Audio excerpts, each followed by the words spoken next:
Hi guys, কেমন আছো তোমরা? সবাই সবাই ভালো আছো তো? আমার শুভাকাঙ্ক্ষীগণ, যারা আমার ভালো চান,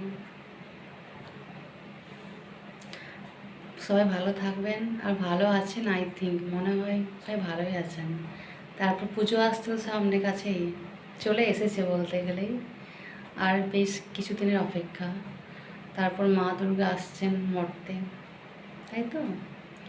তো সবার পুজোর জামা কাপড় কেনা হলো? আমার অনেকগুলো হয়েছে। নিয়েছি গ্রাউন্ড, নিয়েছি সালোয়ার, নিয়েছি কুর্তি, নিয়েছি জিন্স, নিয়েছি শাড়িও, নিয়েছি নাইটিও নিয়েছি। তারপর তোমরা কে কী নিয়েছো কমেন্টে বলবে, হ্যাঁ।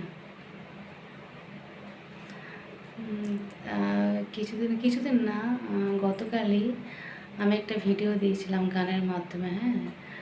শ্মশানের, মানে শ্মশানে দেওয়া হচ্ছে, দেখেছেন হয়তো, হ্যাঁ।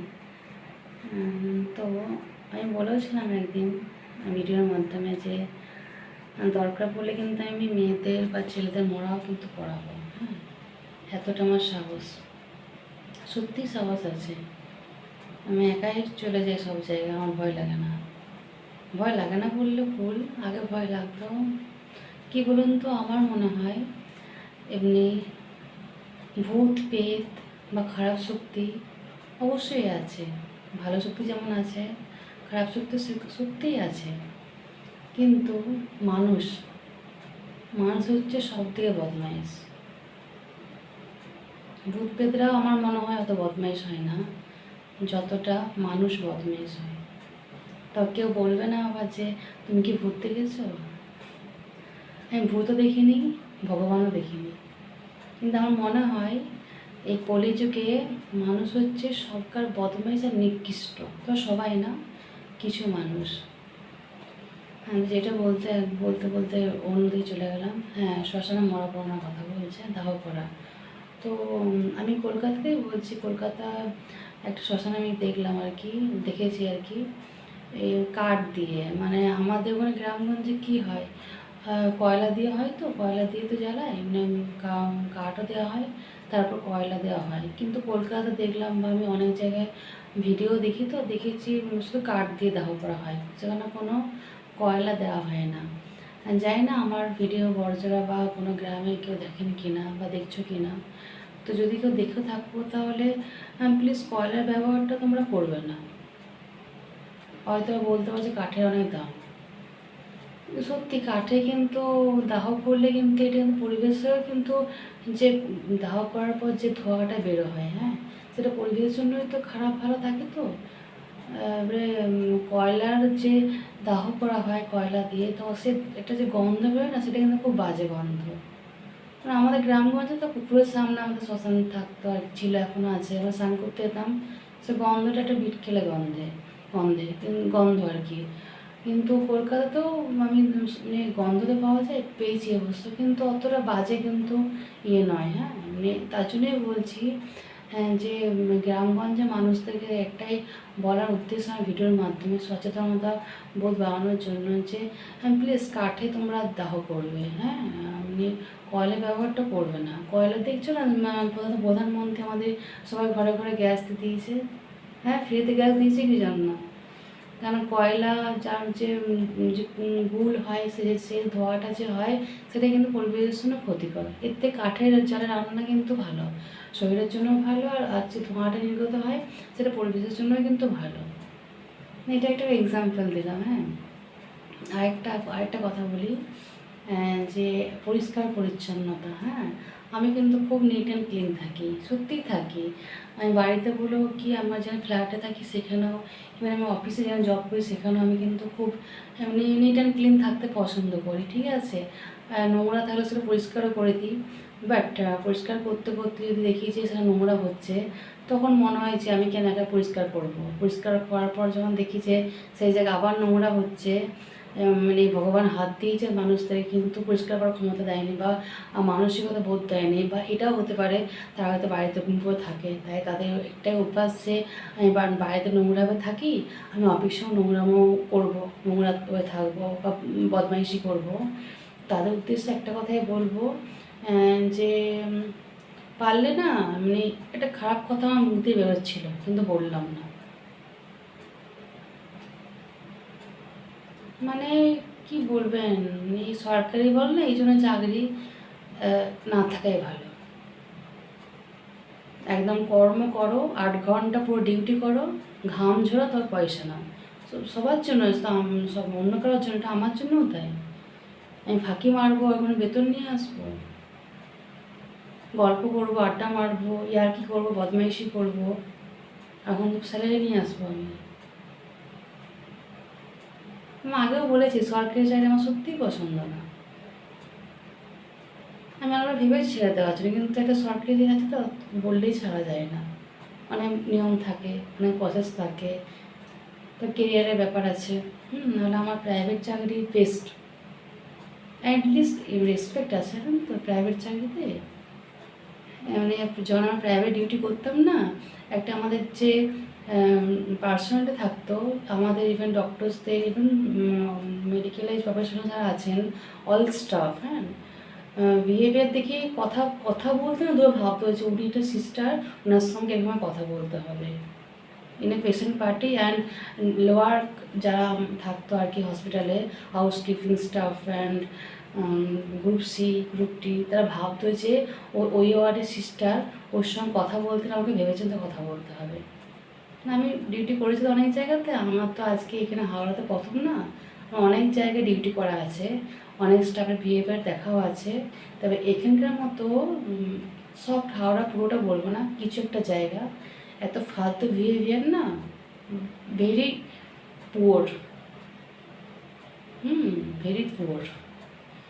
তো তাদের উদ্দেশ্যে বলবো, তোরা সব এরকমই থাক। নিজেদেরকে মানুষ দেখেও তো শেখে, তাই না? আমি তো দেখে তো অনেক কিছু শিখি। পরে আমি সব কিছু জানতাম, আমি মেহেন্দি আঁকতেই পারতাম না, মেহেন্দি ডিজাইন করতেই পারতাম, দেখে দেখে শিখেছি।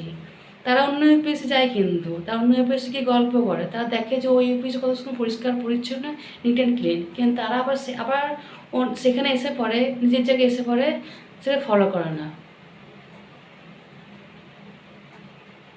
আমি জানি না তারা চাকরিগুলো কী করে পেয়েছে, ঘরের সময় চাকরি পেয়েছে তো, হ্যাঁ পেয়েছে, পাক, সব কপালের জন্য চাকরিগুলো পেয়েছে। আর এবারে বলি, এখন কিন্তু রাত বাজে 2:20 মতো, আমার জাস্ট কিছুক্ষণ আগে ডিনার হলো। আজ আমি চিকেন বানিয়েছিলাম, মানে ডিউটি থেকে এসে এত টায়ার্ড লাগছিল, আগে চিকেনটা ম্যারিনেট করতে দিয়ে পরে ঘুমিয়ে গেছিলাম কিছুক্ষণ। তো 11:30 সময় উঠেছি, উঠে পরে ভাত আর চিকেন কষা আর ডাল করেছিলাম। হ্যাঁ, তো আমি আজকে চিকেন নিয়ে এসেছিলাম প্রায় 250 থেকে 300 মতো, ওই 65 টাকার মতো, 65-70 টাকার মতো। হ্যাঁ, তো অনেকগুলো পিস, এবারে আমি বাসি খুব একটা খাই না, তো এতটা মাংস খেতে আমার কেমন যেন লাগছে, অত রাত হয়ে গেছে। আমার তো অভ্যাস আছে, আমার কোনো টাইম থাকে না, যখন সময় তখনই ঘুমাই, যখন সময় তখনই আমি খাই, কোনো টাইম টেবিল থাকে না, এই টাইমে খেতে হবে, এই টাইমে ঘুমাতে হবে। তো ওই চিকেন খেতে খেতে আমার একটা কথাই মনে পড়ছিলো, আমার মায়ের কথা। হ্যাঁ, আমার মা ছোটোবেলাতে রান্নার কাজ তো করতো লোকের বাড়িতে, তো ওদের বাড়িতে রবিবার দিনে মাটন হতো। হ্যাঁ, আমার খাবার নিয়ে আসতো, আমার খেত না, খাবার নিয়ে আসতো, টিফিন বক্সটা ছিল আমাদের, এখনও বক্সটা আছে। তো মাটন রবিবার দিনে 2 পিস মাটন দিত, আর 1 পিস আলু। হ্যাঁ, 2 পিস মাটন, 2 পিস আলু, আই থিঙ্ক, মনে পড়ছে না। তো আমার মা এত সুন্দর রান্না করতো, হ্যাঁ, মানে হাত দিলেই মাটন গলে যেত। তা আজ খেতে খেতে একটা কথাই ভাবছি যে আমাদের বাড়িতে কিন্তু চিকেন হয় না, এখনও চিকেন হয় না, মুরগি মাংস আমাদের বাড়িতে হয়ই না। আমাদের বাড়িতে ঠাকুর নাকি আছে, তার জন্য আমাদের বাড়িতে চিকেনটা কিন্তু হয় না, মাটনই হয়। তো এতটা মাংস আমি খাচ্ছি, তখন আমার সেই আগেকার দিনের কথা মনে পড়ে যাচ্ছে যে ওই 2 পিস মাংস নিয়ে আসতো মা রবিবার দিনে, আমার তো ঘরে কত লোক, সবাইকে দিতে হবে তো, তাই না? তো সেই ঝোলটা সবাই যাতে একটু ঝোল দাও, একটু আলু দাও, মানে একটা কথা মনে পড়ে গেল আর কি। হ্যাঁ, যে আমার কত কষ্ট করেছে আর কত কষ্ট আমিও করেছি, তার জন্য আজকে যেটুকু আমি করছি না চাকরি বা নিজের উপর নিজের ট্যালেন্টে আর মায়ের পরিশ্রম তো অবশ্যই আছে। কেউ আমার এই থোবড়া দেখে বলে না চাকরিটা আমাকে কেউ দিয়ে দেয়নি, জানেন তো অনেক কষ্ট করেছি। তাও এই এত স্ট্রাগল করার পর যখন চাকরি করতে আসছি এখানে, কিছু মানুষের এত জঘন্য বিহেভিয়ার খুব বাজে লাগে। তাই ভাবি যে তারা জীবনে স্ট্রাগল মনে কিছুই করেনি, আর যারা কষ্ট করে মানুষ হবে তারা কখনো অন্য কাউকে ডিস্টার্ব করার কথা ভাববেই না, বরঞ্চ এটা ভাববে যাতে সেই মানুষটা কাজে কোনো ডিস্টার্ব না হয়। তাই তো কিছু ভুল বলছি বন্ধুরা? জানি না ভগবান আমার কপালে আর কী কী লিখেছে। আর আমি বলে দিই, ঠোঁট কাটা, আমি ভাবি না যে আমাকে ভালো বলছে কি খারাপ বলছে, তার জন্য আমি অনেক কাছে খারাপ হয়েও যাই। আর এতে আমার কোনো যায় আসে না, আমি কারোর কাছে কিন্তু ভালো হতে আসিনি। আমি স্পষ্ট কথা বলতে ভালোবাসি এবং স্পষ্ট কথা বলতে শুনতেও ভালোবাসি। এতে আমি যদি বলে যে বাবা অনেক অনেক কথা বলে, অনেকে অনেক খারাপ বলে, অনেকে আবার বাজে বাজে কমেন্টও করে, পেছনে কমেন্ট করে, সামনে বলার ক্ষমতা নেই। বা অনেকে রাস্তাঘাটে আমার খুব সাইকেট্রিক্সও বলে, অনেকে পাগলিও বলে। আমার কোনো যাই আসে না, বলছে বলুক। কেউ কি বলতে পারে সেই পাগল হবে না বা সে পাগলি হবে না? বলতে পারে কি? আমি যদি পাগলি হতাম না তো আমি চাকরি করতে পারতাম না। আর আমি অ্যাক্টিংটা কিন্তু শিখছি, জানি না কখনো আমি বড় পর্দায় কাজ করতে পারবো কি না, তাও শিখছি। আমি কান্নার রোল এখন করে দিতে পারবো যদি কেউ বলে। যাই হোক, আর কিছু বলবো না। যেটা উদ্দেশ্য বলার, শ্মশান ঘাটে প্লিজ চেষ্টা করবেন যেন কাঠ দিয়ে জ্বালানিটা হয় আর কি। হ্যাঁ, দাহ করা হয়। আর যদি কোনোদিন সঙ্গে হয় আর কি, আমি কিন্তু আমার এই হাত দিয়ে এই মোড়াও কিন্তু করাবো। এত বড় সাহস! রাত 2:30টার সময়তে আজকে শনিবার পড়ে গেছে, শনিবার দিনে কথা বলছি, আমি কিন্তু এই হাত দিয়ে দাহ করবো। চলো, সবাই খুব ভালো থাকবেন, টাটা।